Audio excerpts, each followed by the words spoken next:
오늘은 왜 만드셨을까라는 제목으로 주일 메시지를 나누겠습니다. 인간은 그 기발이라는 가치에 많은 관심이 있는 것 같습니다. 저는 한문을 잘 몰라서 사전을 찾아보니까 이 기발이라는 한자어의 뜻이 유달리 재치 있게 뛰어나다라는 뜻이더라고요. 그러니까 우리는 다들 재치 있고 그리고 좀 뛰어나기를 원하죠. 그런데 이 기발하고 싶은 사람들의 과한 몸부림이 있는 것 같습니다. 좀 찾아보니까요, 요즘 시대의 물건은 아니고 좀 예전에 1900년대 이제 후반에 좀 물건인 것 같은데 제가 몇 가지를 좀 가져와 봤어요. 첫 번째 기발한 물건을 한번 보여주실래요? 여러분, 저게 뭔 것 같습니까?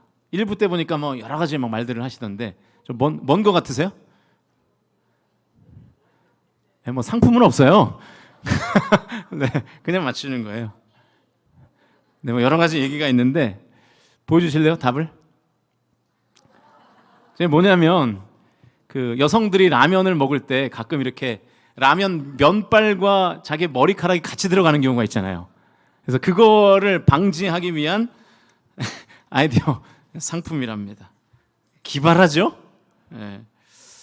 또 다음 화면도 있는데 한번 보여주실래요?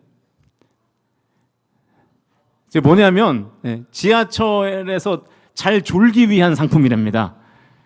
그래서 서 있을 때는 저 왼쪽처럼 저런 무슨 스탠드 같은 거를 대고 조는 거고, 그리고 이제 앉아 있을 때는 저 뾱뾱이 같은 걸 이렇게 뚫어뻥인가요? 저런 거 붙여가지고 저렇게 잘 졸 수 있도록 하는 거랍니다. 기발한가요? 기발하기는 한데 아니오의 의도를 알겠어요. 기발하기는 한데 지하철에서 편하게 졸려고 저 큰 걸 들고 다니고 가방에 넣고 다니는 게 더 불편하지 않겠습니까? 그러니까 우리가 저런 거를 볼 때마다 대체 저런 걸 왜 만들었을까? 이런 생각이 드는 거죠. 한 가지만 더 볼까요? 이게 뭐냐면은 안약을 한 방울도 흘리지 않기 위해서 안약을 눈에 넣는 안경을 개발했다는 거예요. 지금 이렇게 소개해드린 상품들이, 아이디어 상품들이 다 일본 사람들이 만든 것입니다.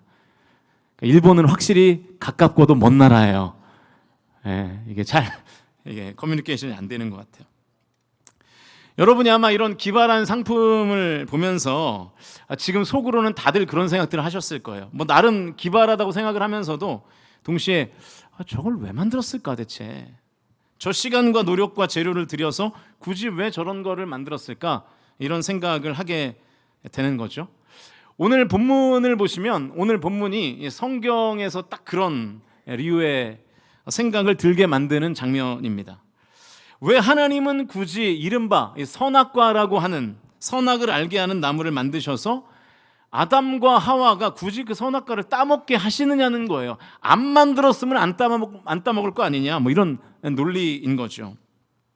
나름 합리적으로 느껴지는 문제 제기라고 할 수 있고요. 하나님에 대한 일종의 불만이라고 할 수도 있겠습니다. 저도 사실은 목사로서 그 하나님께 약간의 불만이 있어요. 목사가 불만을 가지면 안 되는데 불만이 있습니다. 사실 이건 저만이 아니라 한국교회 모든 목사들의 하나님을 향한 불만일 거예요. 그게 뭐냐면 왜 예수님은 새벽 기도를 하셔가지고 새벽 기도를 해야 되잖아요. 예수님이 아침 기도를 하셨으면 우리가 다 아침 기도를 하지 않았겠습니까? 저만 그런 생각이 드나요? 목사라서? 여러분도 새벽 기도를 안 해도 항상 이 새벽 기도를 안 하거나 못 해도 이렇게 뭔가 모를 죄책감들이 있잖아요. 그죠? 예수님 아침 기도를 하셨다고 성경이 기록해 놨다면, 그죠? 우리 모두가 아주 편하게, 저도 목회가 좀 할 만했을 텐데 이제 그런 생각을 하는 거죠. 많은 사람들이 갖는 의문이 이거거든요. 선악을 알게 하는 나무를 대체 왜 만드셨을까? 이 나무가 없었으면 뱀이 유혹할 일도 없고 아담과 하와가 그 열매를 따먹을 일도 없을 텐데 왜 굳이 그 나무를 만드셔서 따먹게 하시나? 그런 내용인 것입니다. 그래서 오늘은 이 성경의 난제를 좀 풀어보면서 그 이유 속에 감춰진 하나님의 섭리와 은혜를 나눠보고자 합니다. 물론 하나님께서 약간 좀 실수하신 게 있어요. 제가 선악을 알게 하는 나무 얘기를 할 때마다 이 이야기를 항상 하는데 그 하나님이 에덴 동산을 만드시고 아담과 하와를 한국 사람으로 만드시지 않은 게 아주 큰 실수죠. 그죠? 한국 사람으로 아담과 하와를 만드셨으면 그 선악을 알게 하는 나무의 열매가 아니라 뱀을 먹었겠죠. 한국 사람은 뭐 뭐니 해도 뱀 아니겠습니까? 근데 이제 유대인으로 만드셔가지고 이제 이런 일들이 벌어지는 건데, 자, 농담이고요. 왜 하나님 굳이 그 나무를 만드셨냐는 거예요. 먼저 왜 만드셨는지를 살펴보기 전에 만드신 분이 어떤 분인지를 좀 살펴봐야 됩니다. 오늘 본문에서 조금 더 위로 올라가 보겠습니다. 창세기 2장 4절 말씀 같이 읽겠습니다. 시작. 이것이 천지가 창조될 때에 하늘과 땅의 내력이니 여호와 하나님이 땅과 하늘을 만드시던 날에. 여러분, 우리가 성경을 조금 더 입체적으로 읽기 위해서는 성경 안에 있는 특이점을 찾아내는 것이 중요합니다. 방금 읽은 말씀에도 어떤 한 가지의 특이점이 나오는데 바로 여호와 하나님이라는 표현이에요. 그러니까 창세기 1장 1절부터 2장 3절까지에서는 하나님을 기록할 때 그냥 하나님이라고 기록되어 있어요. 그런데 2장 4절에서부터 갑자기 여호와 하나님이라는 표현이 등장하기 시작합니다. 더 정확하게 말하면 창세기 1장 1절부터 2장 3절까지는 하나님을 그냥 하나님이라고 기록하다가 에덴 동산을 창설하는 이야기가 시작되는 시점부터 2장 4절부터 하나님을 여호와 하나님으로 기록하고 있다는 것입니다. 창세기 2장 4절부터 3장 24절까지 무려 20번이나 여호와 하나님이라는 표현이 등장합니다. 여러분 나중에 집에 가서 한번 읽어보세요. 또 3장이 끝나면 창세기에서는 이 여호와 하나님이라는 표현이 아예 사용되지 않고요.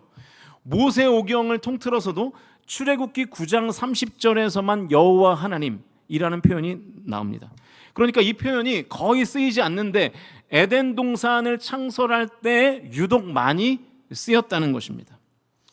그러니까 이 여호와 하나님이라는 표현은 에덴 동산을 창설하시는 하나님에게만 쓰인 독특한 표현이라는 것을 우리가 알 수 있죠. 그러면 여기에는 어떤 메시지가 있는 거거든요. 자, 그러면 그냥 하나님과 여호와 하나님이라는 표현에는 어떤 차이가 있는지를 살펴보겠습니다. 성경에서 여호와라는 이름이 처음으로 정식으로 소개되는 본문이 출애굽기인데 출애굽기 6장 2절과 3절 말씀을 같이 읽겠습니다. 6장 2절 3절 읽습니다. 시작. 하나님이 모세에게 말씀하여 이르시되 나는 여호와니라. 내가 아브라함과 이삭과 야곱에게 전능의 하나님으로 나타났으나 나의 이름을 여호와로는 그들에게 알리지 아니하였고. 하나님께서 처음으로 여호와라는 하나님의 이름을 이스라엘 백성들에게 지금 소개하시는 내용이에요. 2절에서 나는 여호와라고 소개하시면서 말씀하시기를 내가 아브라함과 이삭과 야곱에게, 그러니까 이스라엘 백성들에게 전능하신 하나님으로는 나타냈는데 여호와라고 알리지는 않았다는 내용이 나옵니다. 그러면서 여호와가 이런 일을 하시겠다고 말씀하시죠. 출애굽기 6장 4절과 5절 읽겠습니다. 시작. 가나안 땅 곧 그들이 거류하는 땅을 그들에게 주기로 그들과 언약하였더니 이제 애굽 사람이 종으로 삼은 이스라엘 자손의 신음소리를 내가 듣고 나의 언약을 기억하노라. 그러니까 하나님께서 자기 자신을 여호와라고 소개하시면서 그동안은 내가 전능한 하나님으로만 나타났는데 이제는 이스라엘 백성들과 언약을 지키는 하나님으로 일하시겠다는 거예요. 그래서 이집트에서 고통받고 있는 이스라엘 백성들의 신음을 들으시고 그들과의 언약을 떠올리셔서 구원해 주겠다. 앞으로는 그런 일들을 할 것이다. 이것이 바로 여호와라는 뜻이라고 하나님께서 직접 말씀하신 것입니다. 그러니까 여호와라는 하나님의 이름에는 이런 뜻이 있는 거예요. 히브리어로 발음하면 야훼인데, 야훼, 나와 관계를 맺으시고 나의 삶에 구체적으로 찾아오셔서 약속을 이루시는 인격적인 하나님을 표현하는 이름이 바로 여호와, 야훼인 것입니다. 자, 그러면 여호와 하나님에서 이제 여호와에 대한 이야기는 알아봤으니까 이제 하나님이라는 이름에 대해서 알아봐야 되겠죠. 우리가 신앙생활하면서 가장 많이 부르는 이름이 하나님인데 어떤 뜻일까요? 창세기 1장 1절입니다. 같이 읽겠습니다. 시작. 태초에 하나님이 천지를 창조하시니라. 여기서 이 하나님으로 번역된 히브리어가 엘로힘인데요. 세상을 초월하시고 창조하시고 섭리하시고 전능하신 강하신 분이심을 표현하는 단어가 이 엘로힘, 하나님이라는 뜻입니다. 그래서 이 창세기 1장 1절에서 하나님을 엘로힘이라는 히브리어로 쓴 것은 아주 타당하죠. 왜냐하면 그 뒤부터 창조가 일어나기 시작하잖아요. 전능하고 강하신 하나님께서 이 세상을 창조하셨고 또 홍해를 가르셔서 당시의 최강대국이었던 이집트 군대를 수장시키시고 태양을 멈추게 하신 하나님은 전능하시고 강하신 이 엘로힘 하나님이시라는 것이죠. 사랑하는 성도 여러분, 어떤 순간에도 하나님의 전능하심을 의심하지 않고 확실히 믿으실 수 있기를 주님의 이름으로 간절히 축원드립니다. 하나님은, 저와 여러분이 믿는 하나님은 이 세상을 창조하시고 홍해를 가르시는 분이십니다. 여러분, 이런 이야기 들어보셨죠? 한 청년이 이 공원 벤치에 앉아서 출애굽기를 읽고 있었대요. 성경을 한참 읽다가 갑자기 벤치에서 벌떡 일어나더니 할렐루야 그러더라는 거예요. 할렐루야, 막 큰 소리로. 저도 좀 이런 걸 들어봤으면 좋겠어요. 할렐루야. 마침 그 옆을 지나가던 그 한 자유주의 신학자가 있었는데, 이 자유주의 신학자는 아주 쉽게 얘기하면 이 성경 66권의 말씀 중에 그 기적은 다 빼고 믿는 신학자들을 말합니다. 그러니까 도덕적인 말씀, 우리가 듣기 좋은 말씀, 뭐 윤리적인 말씀, 이런 것만 하나님의 말씀으로 믿고 이 성경에 나타난 기적들은 다 성경에서 빼버리는 신학자들을 자유주의 신학자라고 단순하게 설명하면, 그런데 이 자유주의 신학자가 이 청년이 할렐루야라고 외치는 모습을 본 거예요. 너무 신기해서 물었답니다. 이번 젊은이 왜 할렐루야를 외친 건가? 이 청년이 자유주의 신학자의 질문에 이렇게 대답했대요. 제가 지금 출애굽기를 성경을 읽고 있는데 하나님께서 홍해를 가르셔서 이스라엘 백성들이 홍해를 이 마른 땅 건너듯이 건너게 하신 이 장면을 묵상할 때 제가 이 하나님께 할렐루야로 영광을 돌리지 않을 수 없어서 비록 이렇게 밖에 있지만 제가 큰 소리로 할렐루야를 외쳤습니다. 그 얘기를 듣고 이 자유주의 신학자가 그 청년을 차분하게 가라앉힌 다음에 다시 벤치에 앉혔대요. 그러면서 출애굽기 14장의 홍해가 갈라지는 기적을 이렇게 설명하더랍니다. 자네가 성경을 깊이 몰라서 그러는 것 같은데, 이 성경에 나오는 홍해라는 단어의 원어는 갈대 바다라는 뜻이야. 사실입니다. 이 자유주의 신학자의 설명은 사실이에요. 홍해의 히브리어가 얌습이라는 단어인데 직역하면 갈대 바다라는 뜻이거든요. 그런데 왜 갈대 바다라고 불렀는지가 중요하겠죠. 이 홍해와 인접한 연안이 온통이 갈대로 뒤덮여 있었기 때문에 이름을 그냥 그렇게 붙인 것뿐입니다. 그러니까 이 해안가에서 홍해를 바라보면 갈대숲이 쫙 펼쳐져 있으니까 당시에 살던 사람들이 이 홍해를 갈대바다라고 부른 거예요. 아무튼 이 자유주의 신학자가 원어를 막 설명해 가면서 이 청년에게 계속해서 이렇게 말합니다. 그래서 홍해가 아니라 여기는 그 이스라엘 백성들이 이집트의 군대로부터 도망하기 위해서 건넌 바다는 홍해가 아니라 갈대바다야. 자네 갈대밭 가봤지? 갈대밭은 물이 수심 10cm 정도밖에 안 돼. 늪이야. 그러니까 사실은 이스라엘 백성들이 그렇게 얕은 곳을 건넌 거야 라고 설명을 해준 거예요. 기적을 인정하지 않으니까. 홍해를 가르신 하나님의 전능하심을 찬양하는 이 청년에게 이 자유주의 신학자는 하나님이 전능하시지 않다고 지금 설명하고 있는 거예요. 그러니까 말이 신학자지 사실 뭐 신학자가 아니죠. 오히려 불신자겠죠. 하나님의 전능하심을 믿는 이 청년에게 불신을 지금 심어주고 있잖아요. 아무튼 이 신학자의 나름 논리적이고 성경적인 이 설명을 들은 이 청년의 얼굴에 갑자기 실망과 혼란의 빛이 생기기 시작합니다. 그 청년의 어두운 표정을 확인하고 신학자는 그 청년에게 멀어져 이제 걷기 시작해요. 내가 뭔가를 해냈다라는 성취감을 가지고. 그런데 이 신학자가 몇 발자국 안 걸었는데 좀 전에 들었던 할렐루야라는 외침이 다시 또 들리는 거예요. 이번에는 이 청년이 더 크고 길게 외칩니다. 할렐루야, 하나님을 찬양합니다. 주님은 완전하십니다. 전능하신 하나님께서는 위대하십니다. 막 찬양을 하는 거예요. 이 자유주의 신학자가 황당해서 가던 길을 다시 돌아와서 그 청년에게 막 야단을 쳤대요. 정신 차려 이 친구야. 내가 그렇게 성경적으로 원어적으로 설명해 줬는데 아직도 그러는가. 신학자의 호통을 들은 이 청년이 흥분을 가라앉히지 않고 이렇게 말하더랍니다. 교수님이 좀 전에 홍해가 갈대바다라고 말씀하셨잖아요. 수심이 한 10cm 정도 되는 데라고 말씀하셨잖아요.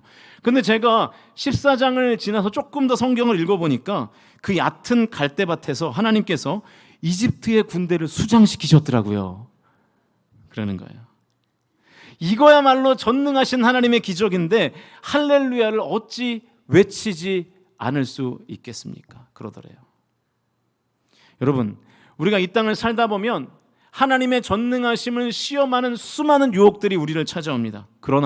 그럼에도 불구하고 우리 성광교회 모든 성도만큼은 우리가 믿는 하나님은 이 세상을 창조하시고 홍해를 가르신 엘로힘, 전능하신 하나님이신 것을 믿으실 수 있기를 주님의 이름으로 축원드립니다.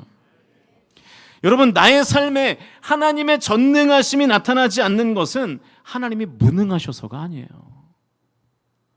전능하심을 나타내는 것이 하나님의 뜻이 아니거나 하나님의 뜻인데도 하나님의 때가 아니기 때문입니다. 우리가 어떤 순간에도 하나님의 전능하심을 믿고 전능하신 하나님을 신뢰하실 수 있기를 주님의 이름으로 간절히 축원드립니다. 하나님은 무능하지 않으십니다. 하나님은 전능하십니다. 내 삶의 기적이 일어나는 것이 하나님의 뜻이면 하나님께서는 반드시 나의 삶에 하나님의 전능하심을 나타내 주실 줄로 믿습니다. 그리고 내 때가 아니라 하나님의 때에, 하나님의 때가 되면 하나님의 전능하심을 나타내시는 것이죠. 자, 그러면 왜 갑자기 에덴 동산을 창설하시는 하나님의 이름이 엘로힘에서 여호와 엘로힘, 야훼 엘로힘으로 바뀐 걸까요? 엘로힘은 똑같으니까 핵심은 여호와겠죠. 야훼겠죠. 여호와가 제가 무슨 뜻이라고 말씀드렸습니까? 인격적이신 하나님이라는 뜻이라고 말씀드렸어요. 그러니까 하나님께서 에덴 동산을 창설하시면서 선악을 알게 하는 나무를 두신 이유는 하나님께서 인격적이시기 때문이라는 거예요. 여러분, 인격적이라는 말이 무슨 뜻입니까?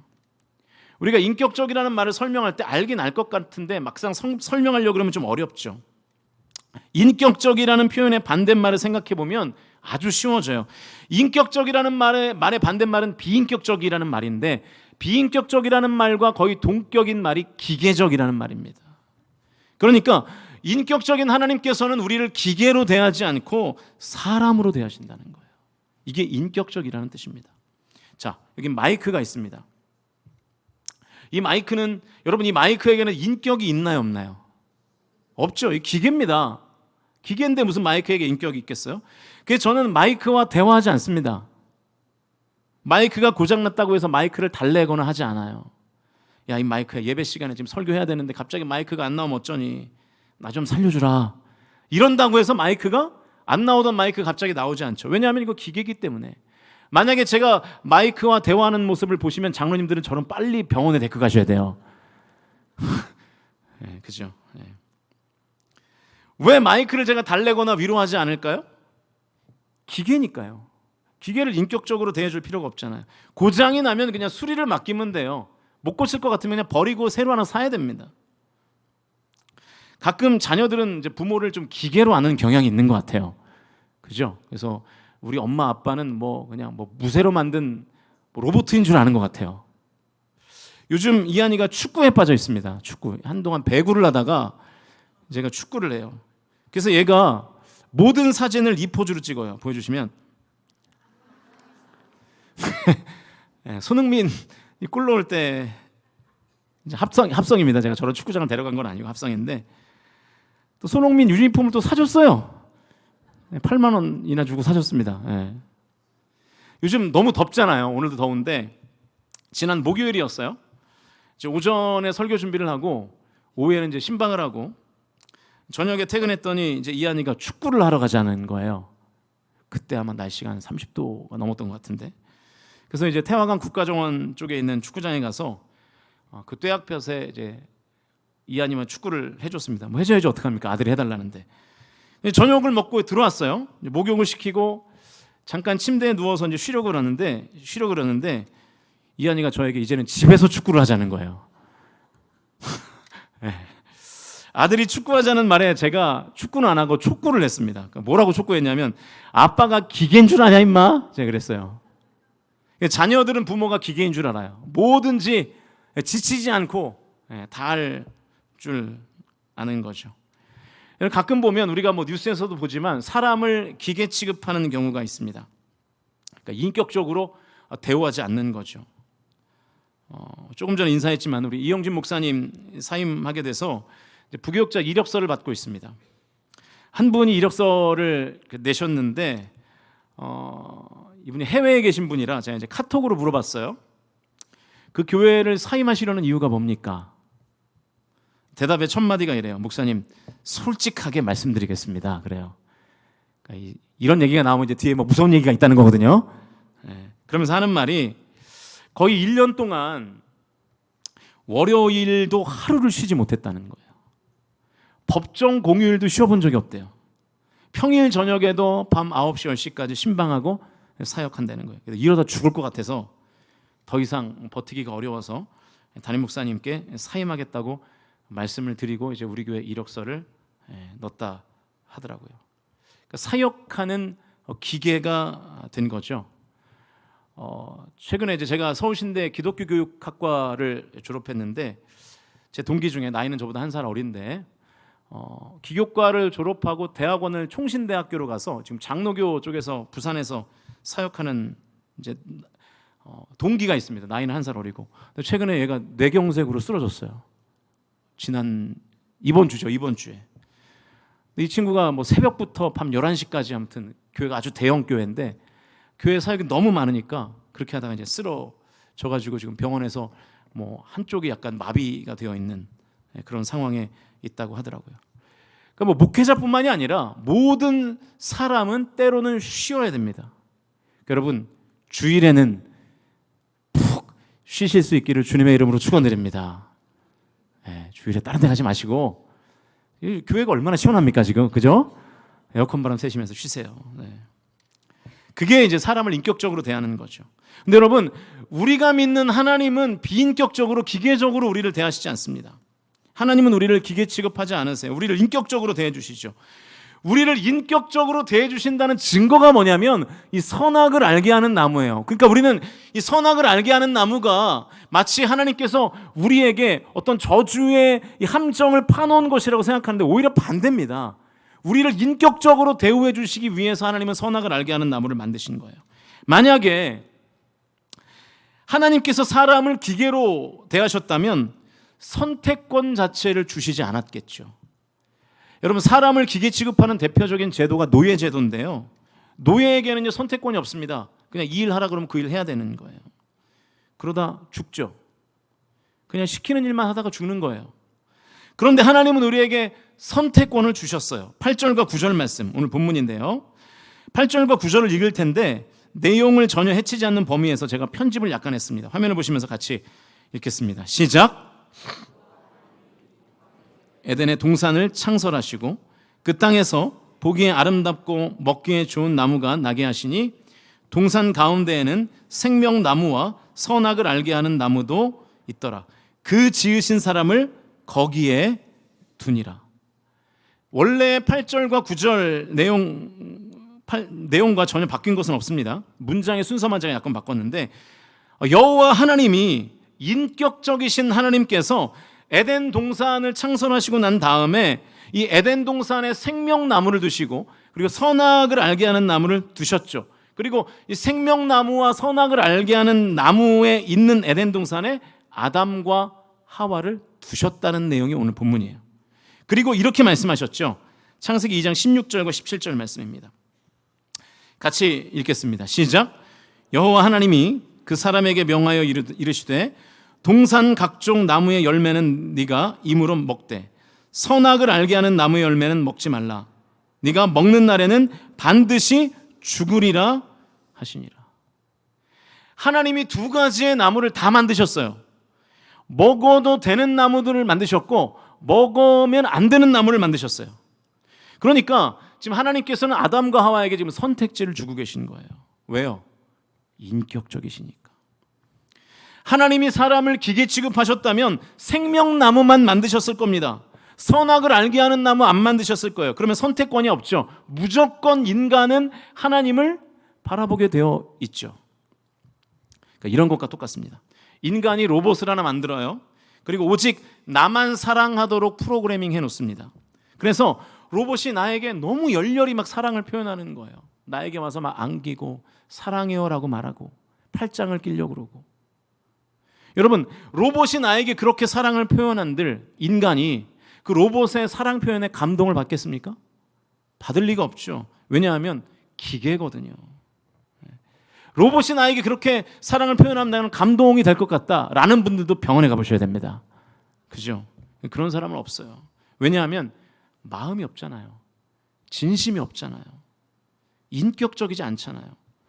하나님은 우리가 자발적으로 하나님을 선택하기 원하세요. 이것을 신학적으로는 자유의지라고 말하죠. 하나님의 말씀을 청종하는, 하나님의 말씀을 듣고 순종하는 자로 살기 원하시고, 예수님과 반대 방향으로 가는 것이 아니라 길 되시는 예수님을 자발적으로 따라가는 성도가 되기를 하나님 원하시는 거예요. 왜냐하면 그게 진짜니까요. 그게 마음이 담긴, 진심이 담긴 선택이잖아요. 그래서 하나님께서는 에덴 동산을 창설하시면서 이 생명나무와 함께 선악을 알게 하는 나무를 만드신 것입니다. 왜냐하면 나의 행위가 아니라 나의 마음을 받고 싶으셔서. 그런데 안타깝게도 최초의 인간이 하나님을 거부하는 선택을 하죠. 그러므로 이 아담과 하와가 저주를 받게 된 것은 하나님의 책임이 아니에요. 하나님 만들어 놓으셨으니까 하나님 책임이다. 그렇지 않습니다. 저주받을 선택을 한 인간의 책임인 것이죠. 그래서 이것을 신학적으로는 원죄라고 말하는 것입니다. 그러니까 여러분, 하나님을 절대로 오해하지 마십시오. 하나님은 덫을 만들어 놓고 우리가 고난당하기를, 우리가 아파하기를, 우리가 저주받기를 원하시는 분이 아니에요.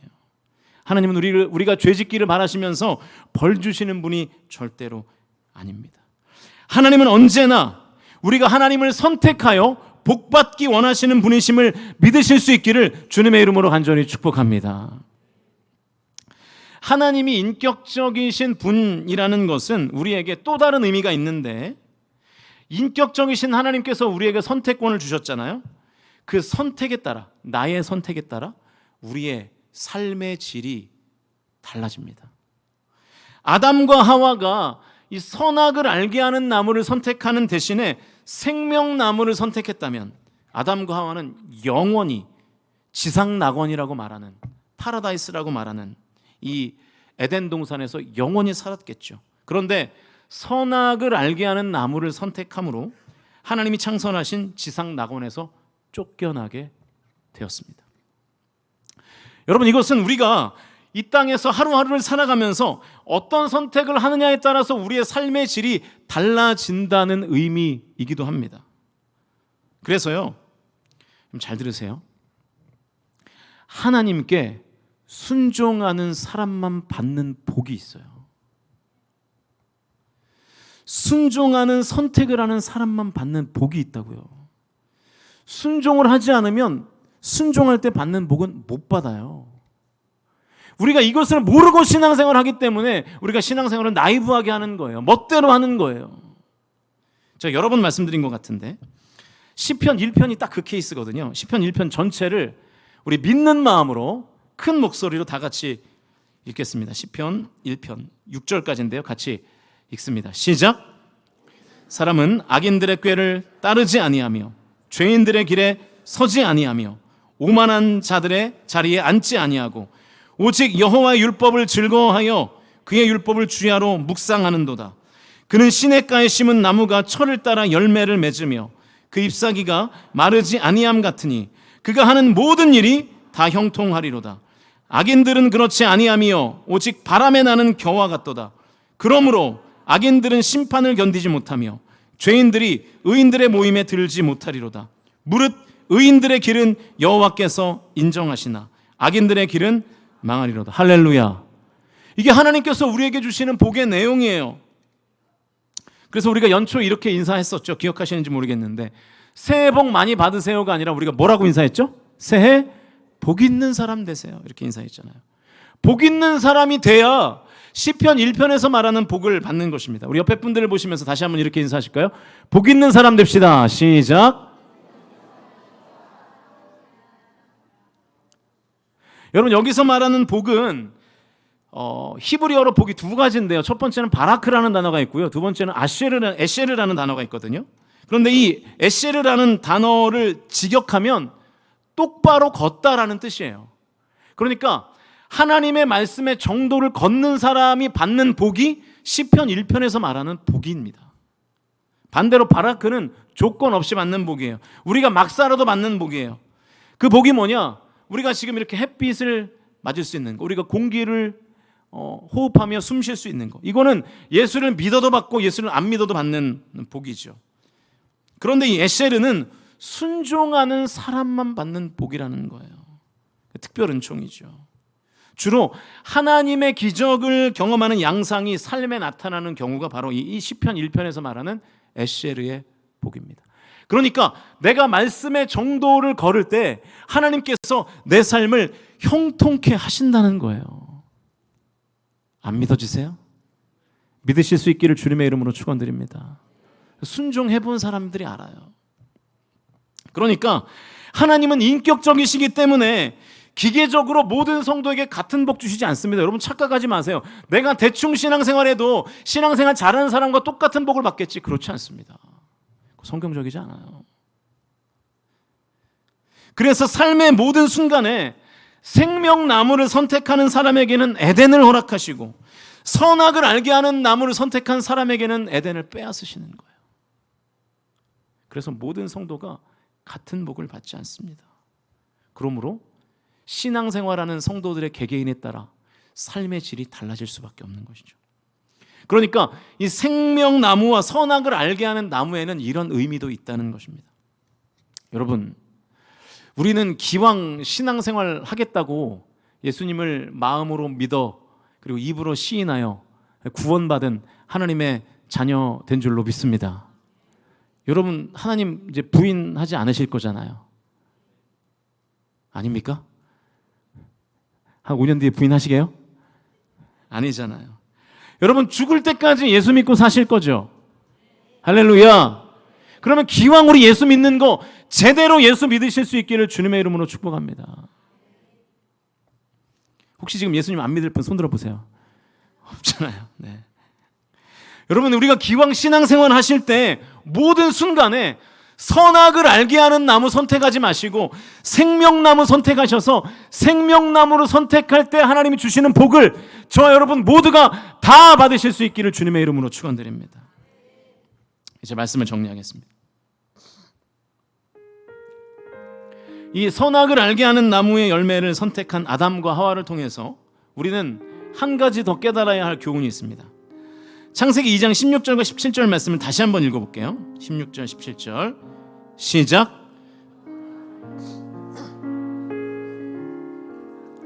열매는 내가 임의로 먹되 선악을 알게 하는 나무의 열매는 먹지 말라. 내가 먹는 날에는 반드시 죽으리라 하시니라.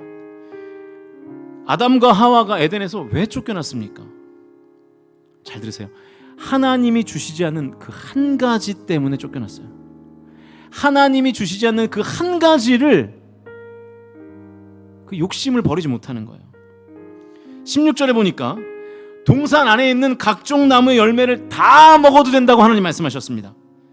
딱 하나 금지하셨는데 선악을 알게 하는 나무만 금지하셨어요. 제가 이 각종이라는 단어를 원어로 보니까 히브리어로 콜이라는 단어예요. 모든이라는 뜻이에요. 모든. 그러니까 이 개역개정 성경이 좀 이 번역이 좀 미흡합니다. 각종 나무가 아니라 모든 나무예요. 모든 나무. 여러분, 하나님께서는 에덴 동산 안에 있는 모든 나무의 열매를 다 허락하셨습니다. 딱 한 가지 금지하셨어요. 그런데 아담과 하와는 그 허용된 모든 것들에는 관심이 없고 허용되지 않은 그 딱 한 가지에 관심을 갖다가 결국에는 에덴에서 쫓겨난 모든 것을 놓치게 됐습니다. 여러분, 이게 사단의 전략이에요. 뱀이 그 역할을 한 거잖아요. 선악을 알게 하는 나무에만 집중하도록. 모든 나무 열매를 다 먹을 수 있다는 나의 현실은 있고 오직 허용되지 않은 그 한 가지 때문에 나의 인생을 거기에 걸어버린 것입니다. 여러분, 우리도 이렇게 어리석지 않습니까? 지금 여러분에게 허락된 것들이 얼마나 많습니까? 어떤 사람에게는 건강이, 어떤 사람에게는 시간이, 어떤 사람에게는 물질이, 어떤 사람에게는 자녀가, 또 우리에게는 교회가 허락되어 있습니다. 그런데 나에게 허락되지 않은 그 한 가지만 우리가 대면하면서 불평과 불만을 가지고 원망하면 에덴에서 쫓겨나는 거예요. 사랑하는 성도 여러분, 지금 나에게 허락된 것에 집중하는 은혜를 경험하실 수 있기를 주님의 이름으로 축원드립니다. 지금 나에게 건강이 있다면 그 건강에 집중하세요. 지금 나에게 물질이 있다면 그 물질에 그게 물질을 섬기라는 얘기가 아니라 그 주신 것에 감사하라는 뜻입니다. 하나님이 나에게 주시지 않은 것 때문에 하나님을 원망하고 세상을 원망하지 마시고 하나님이 나에게 주신 수많은 것으로 인하여 감사하며 만족하며 사실 수 있기를 주님의 이름으로 축원드립니다. 자꾸만 나에게 없는 거 보지 마세요. 차라리 그 시간에 우리 조금 전에 찬양했던 것처럼 받은 복을 세워보세요. 받은 복. 받지 않은 것이 무엇인지를 자꾸만 세지 마시고 지금 하나님께서 나에게 주신 것이 무엇인지를 자꾸만 세보세요. 그러면 나의 마음과 나의 영혼에 에덴 동산, 지상 낙원, 파라다이스가 임하게 될 줄로 믿습니다. 저와 여러분이 이 오늘 생명나무와 선악과를 주신 이 하나님의 섭리 가운데 언제나 생명나무를 택하고 그리고 생명나무가 있는 동산에 하나님께서 나에게 허락하실 수많은 것들을 누리며 감사하며 원망과 불평 대신에 감사와 찬양이 저와 여러분의 입술에서 흘러나올 수 있기를 주님의 이름으로 간절히 축원드립니다.